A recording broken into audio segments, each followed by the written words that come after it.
What's up guys, welcome to the Chess Giant. This is Solomon Erdell, and in today's video we cover a super fun option for you Trompowsky players with the Raptor Variation against the main defensive line. Now the Trompowsky itself starts off with us playing d4 and as a response against knight f6, in which we're now going to play the very aggressive and a hyper dynamic bishop g5, immediately putting pressure on the black camp. And in yesterday's video concerning the theory of the Trompowsky, we covered what black can do here with the 5 most popular responses, including g6, e6, d5, c5, and finally the main line of knight e4 and what to do against these. Against knight e4, we again covered the main line from white, which is bishop f4, looking to play f3, kicking this knight back to the square of f6. But in today's video, we're giving you guys another fun option, and that is this move h4. Kind of a funky move, but a very fun line with the Raptor Variation that is going to give you some very unique and exciting games. By playing this, we're obviously defending the bishop on g5 and also just expanding space on the king side of the board. Now, the obvious question is, why can't black just take on g5 and simply go up the bishop pair? Well, they can, but let's compare this position to the starting position. We traded off our bishop on c1 for the knight on g8, and in return, we now have a pawn on d4 and a pawn all the way down to g5. You could say that this pawn is doubled, but this pawn right now isn't really a weakness. In fact, we're going to cover what to do if black tries to attack this pawn, and really this pawn is going to make things hard for black going forward. On top of that, we have a ton of g6 ideas literally whenever we want to. Whole idea being, if we ever play g6, this h-pawn cannot take unless black wants to lose their rook. So if we ever play the move g6, black is going to have to take with the f-pawn, and they're going to have a very awkward and damaged structure. Now, at the Master and Grandmaster level, the most popular move we see is g6, which obviously just puts an end to any g6 ideas for ourselves. But guys, when I plugged this into the Lichess database and looked at what black most commonly plays in online chess, the move here played is e6. You're going to see this move a ton. And really, I mean, at first sight, it seems like a logical move. The very next move from black is probably going to be bishop e7. Black here just trying to attack that pawn on g5. But notice here, we did not play a move like knight c3 or a3. We played knight f3, followed by the immediate queen d2. We're developing our pieces, but doing it very intentionally while trying to defend this pawn on g5, making things hard for black as we speak. Here, if black plays a move like d5, we can now simply continue with knight c3. And notice here, if black ever castles kingside, we simply have that queen f4 and queen h2 option, forming a battery ram on the h-file and threatening a mate in one. So it's really not a good idea if black takes on g5 to ever castle kingside, because we already have a very active rook, and all we got to do is swing this queen over, and this game is about to be a done deal. If black plays a move here like c5, trying to expand on the queen side, that's okay. We're simply going to take that pawn. And following bishop takes c5, it seems as if a lot of online players are really tempted to play this move e3, which isn't a bad move. In fact, after this, I still think the white is better.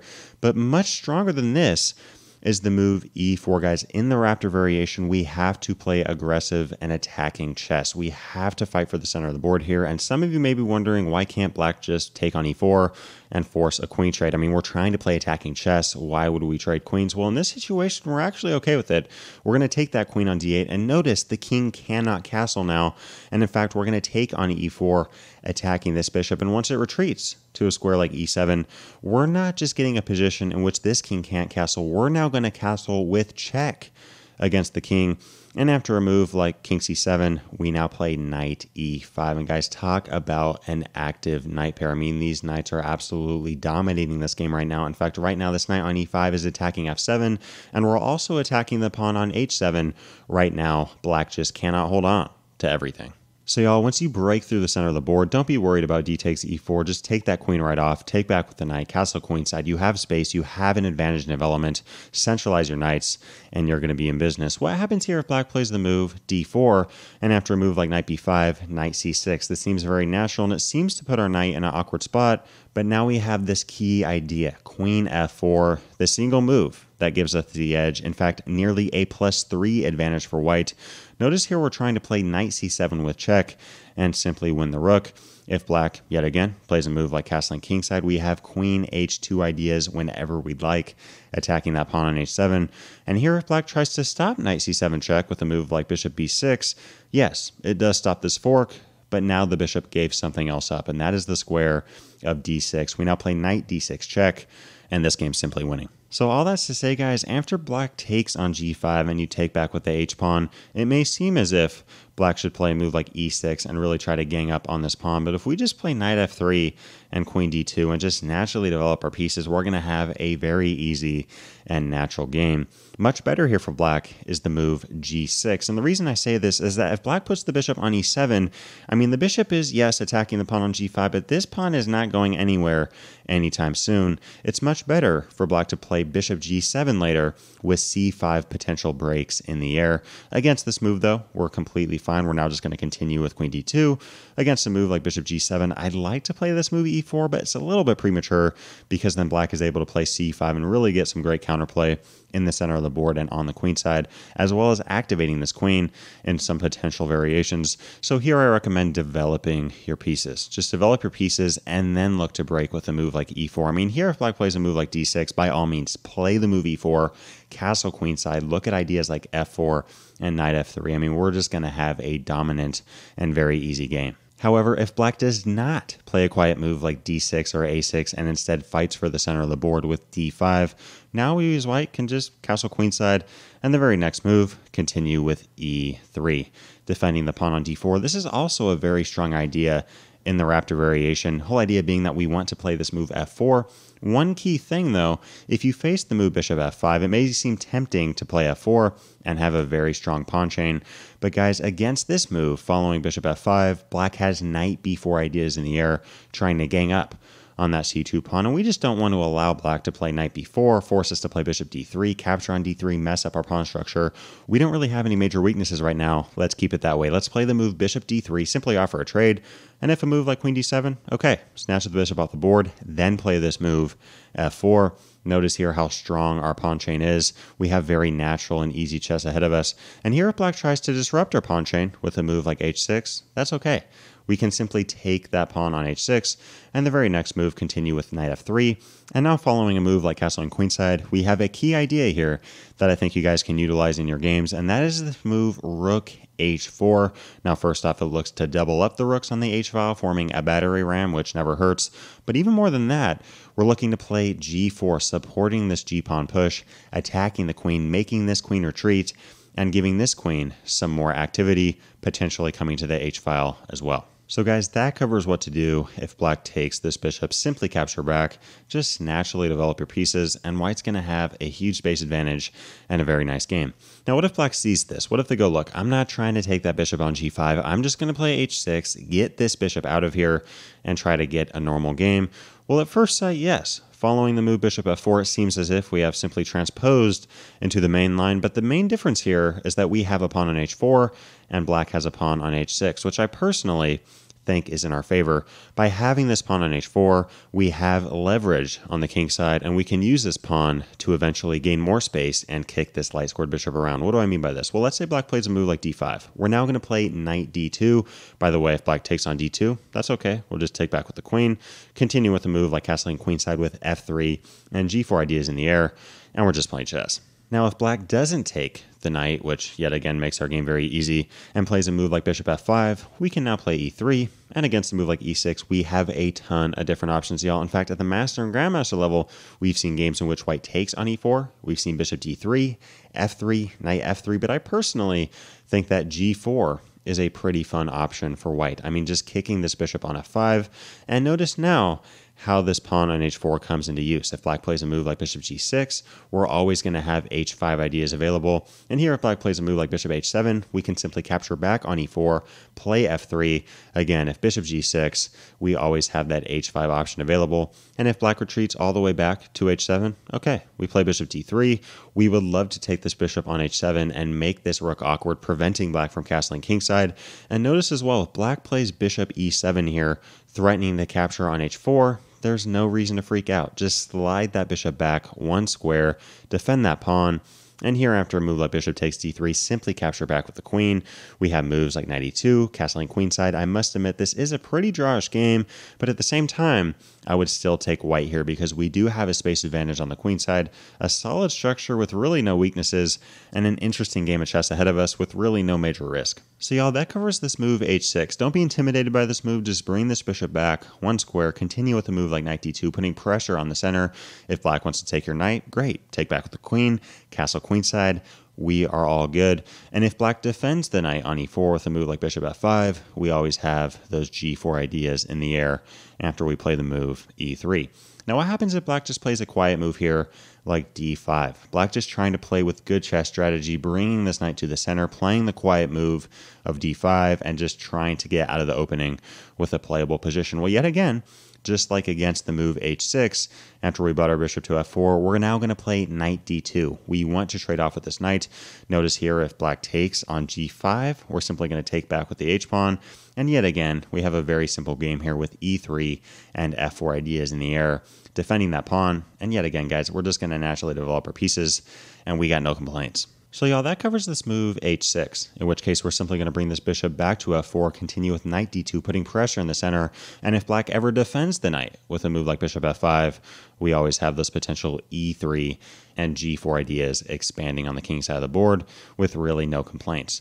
What happens here if black plays a move like d5? Here black just trying to play quiet, solid chess, bringing this knight to the center and then supporting it with the move d5. Well, yet again, we're now going to play knight d2. And here if black plays a move like knight takes g5, we're simply going to, again, take back with the h-pawn, and we have those very common e3 and f4 ideas. Now, if black decides to neither take the bishop or the knight and continues with, yet again, the move bishop f5, here we can actually just snatch the knight off the board. And now we have this very nice f3 option, kicking this bishop around. If bishop g6 is played, because of our pawn on h4, we can play h5 at a moment's notice. And if bishop f5 is played, we can always play g4 again, expanding on the king side of the board. Gaining space in chess, especially in a position like this, never hurts. However, I do want to mention one quick thing, and that is if black tries to play cute here with a move like h6. If you see this move after you attack the opponent's bishop, do not capture this bishop. There's no reason for us to take this minor piece and allow our bishop to fall while really damaging our pawn structure and giving black a very active rook. Simply bring this bishop back one square. And now with a move like bishop h7, again, we have e3. Bring your bishop to d3. This looks very familiar. Knight e2 ideas on the way, and we don't got to worry about a thing. So y'all, that covers the move d5, black expanding in the center. Just continue with knight d2, and we're going to get very positions to what we've seen earlier. I mean, if black takes on d2, we take with the queen. If knight takes g5, we have h takes g5. And if bishop f5, we can just snatch that knight off, continue with f3, g4, and we are in business. Now, what happens here if black goes with the main option of c5? Pretty much all the lines and variations that I've showed so far, we don't really need to memorize, right? I mean, as long as you get the core concepts and ideas, you're going to have some flexibility in how you want to play. But I do recommend actually watching this video a couple times, especially this segment against the move c5, and trying to memorize these lines and variations, because white can fall into trouble very quickly if not prepared. But guys, if prepared, we have absolutely nothing to be concerned about. In fact, against this move, a lot of players like expanding with the move d5, but I personally recommend simply capturing that pawn.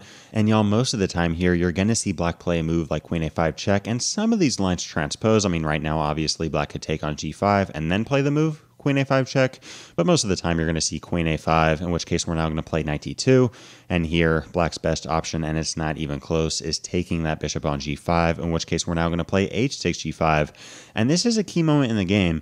The big question being, is black going to play this move g6? If black doesn't play this move, and instead goes with a very popular option of queen takes c5, trying to even out this material and attacking this pawn, we're now going to refer to that g6 idea that I was mentioning earlier. Remember, guys, this pawn on h6 cannot win the pawn unless they want to lose the rook.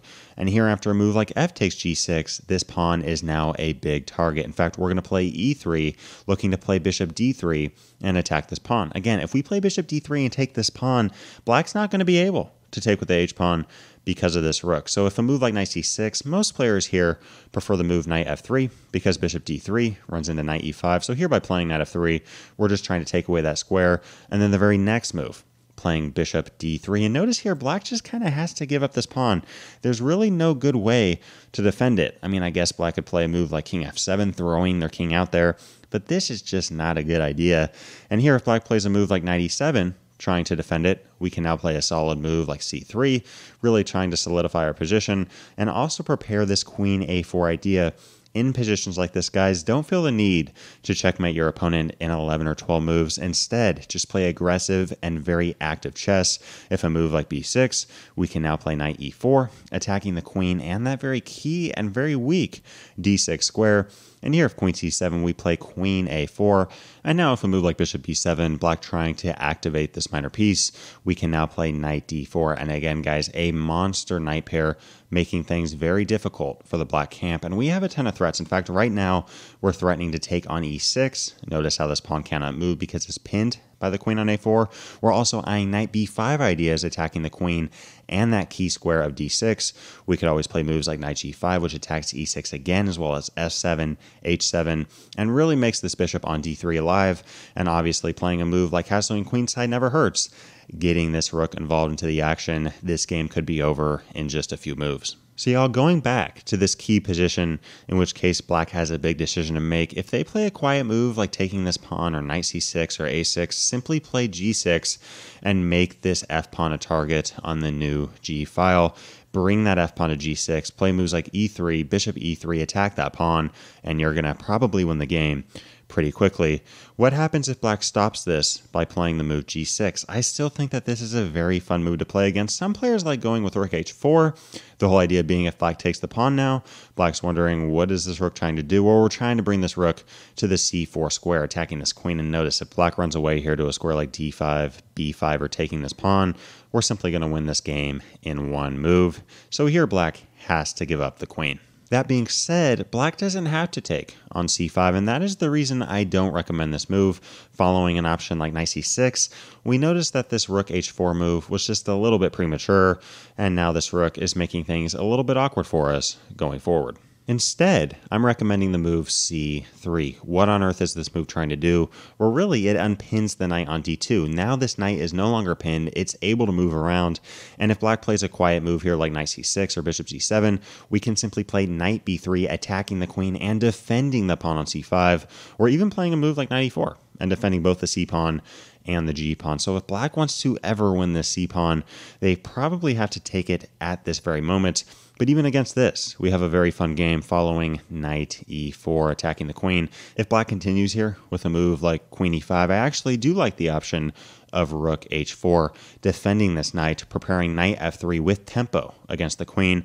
And if a move like queen f5 is played, all of a sudden, white is nearly winning this game with queen d4, attacking this rook, forcing this rook to g8, and we could take on h7, but why not create another threat? Why not play the move queen e3?